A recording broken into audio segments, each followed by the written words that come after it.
তৃতীয়, চতুর্থ ও পঞ্চম শ্রেণীর জ্যামিতি নিয়ে আজকে আমি আলোচনা করব। দেখো, 1 নম্বরে আছে বিন্দু।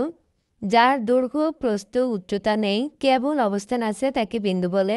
এই যে বিন্দু, চিত্র ক হচ্ছে একটি বিন্দু।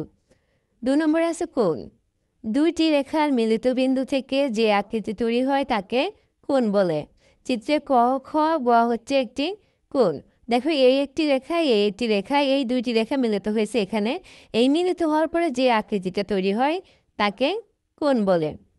3 নম্বরে আছে সরল কোণ। দুইটি সমকোণ একত্রে মিলে যে কোণ তৈরি হয় তাকে সরল কোণ বলে। চিত্রে ক, খ, গ, ঘ একটি সরল কোণ। তা দেখো, এখানে বলছে দুইটি সমকোণ একত্রে মিলে।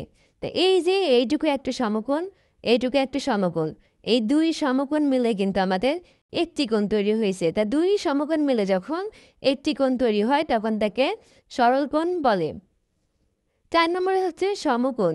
যে কোণের পরিমাণ 90 ডিগ্রি তাকে সমকোণ বলে।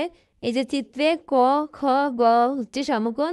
এই যে এইটুকু হচ্ছে সমকোণ, এই কোণের পরিমাণ 90 ডিগ্রি।